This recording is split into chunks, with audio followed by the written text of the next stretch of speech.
Dami naman yan. Ilan ba yan? Eh, gano'n ba karami? Ewan ko. Kailangan ba dapat may bilang? Oo, dapat Eh, basta madami. Ano ba? natin marami tayo.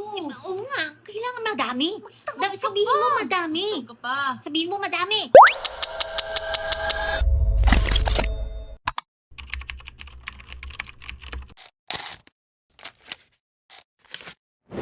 Ito nga mga kabatang helmet. Sabi nga ni Madam Sara Duterte, marami ng mga Pilipino ang nagagalit. Sino? Hindi ko nga alam eh.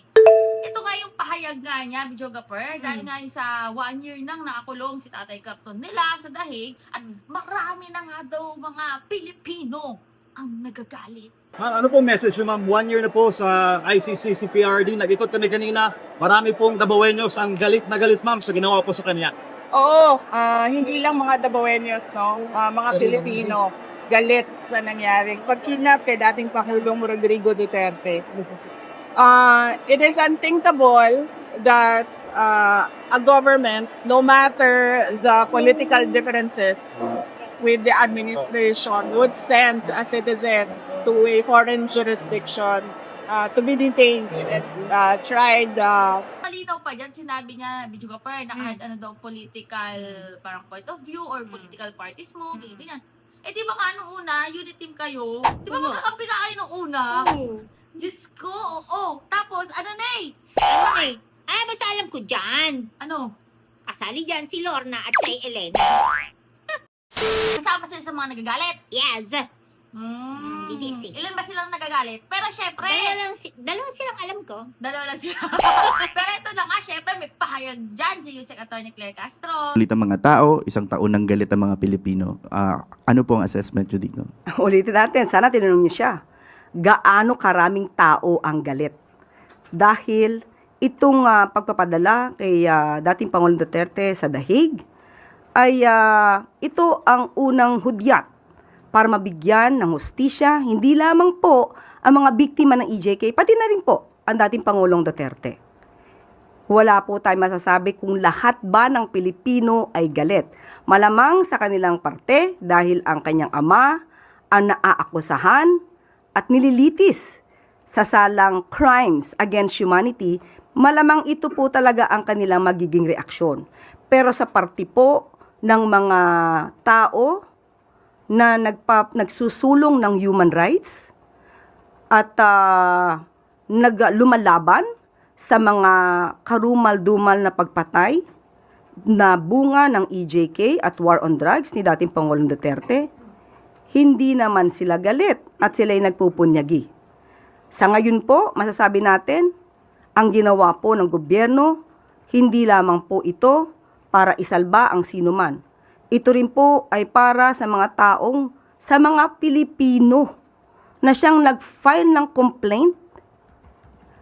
Sila mismo ang pumili na magsampa ng kaso sa ICC dahil sa naramdaman nilang walang hustisya sila natanggap noong panahon ni dating Pangulong Duterte. Tama naman talaga eh, videographer. Ilan ba silang nagagalit? Gano'n karami? Oo. Ano ba to? Million ba? Nagagalit ba sila dahil ang Tatay Capton nila 1 year na sa dahig? Oo. Paano naman yung galit ng mga nabiktima ng EJK? Ba, Paano kailangan ba yun? Aba, syempre! Hindi na valid yun. Ay, hindi. Hindi na. Kailangan magkaroon ng hustisya itong mga biktima ng EJK. Lalo hindi. na itong mga bata Hindi. na Ay, hindi. Ay, naku, mga Shit batang... happens. Ay, Igit oh, asan na yung igit na yan? Oh, Igit ito Ay, na. igit happens. Oh, di ba? Ito nga mga batang helmet. Akala ko libang. Ang tanong ko dyan, ha?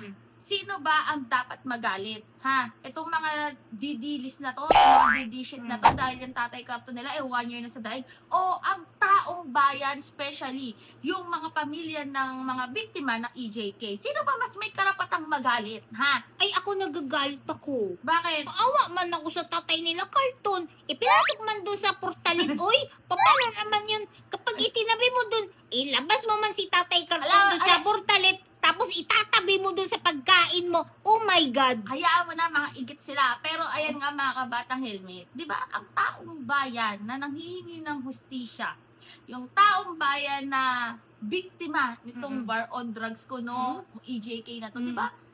Ito yung mas may karapatang magalit kung hindi mabibigyan ng hustisya ang ginawa ng Tatay Carto Hindi nila. na kailangan yun. puro na Matagal lang nangyari yan eh. At saka naging safe naman daw ang Pilipinas nung nangyari yan. O talaga? Pero on second thought floor na. Saang On banda? third thought floor Saan na. banda? On fourth thought. Safe pala eh. Eh di sana bumalik ka ng Davao. Eh bakit Safe pala nandito dun yan? eh. Bakit ka lang dito sa Pero Maynila? ito yan, mga kabatang helmet. Yung during the war on drugs nga na sinasabi nga nila. Ayoko na lang mag-talk, pero hindi siya safe. Noong panahon na yun, hindi siya safe. Mukha lang siyang safe kasi ito yung press release nila. Ito yung pinapatupad nila. Pero napansin nyo ba, mga kabatang helmet, talaga bang merong natukhang na biggest, alam mo yun, yung pinakamalalaking drug lord? Comment yun na kung masasabi nyo dyan. Basta stay happy, stay healthy, and stay safe tayo as always. Ang masasabi ko lang talaga, ay, 1 Nakakaigit year! kayo. Ha? Happy anniversary kay Tatay Carto nila. 1 Sa year, portalet. 1 year anniversary and counting yan. Oh, basta ako po si BH. Videographer.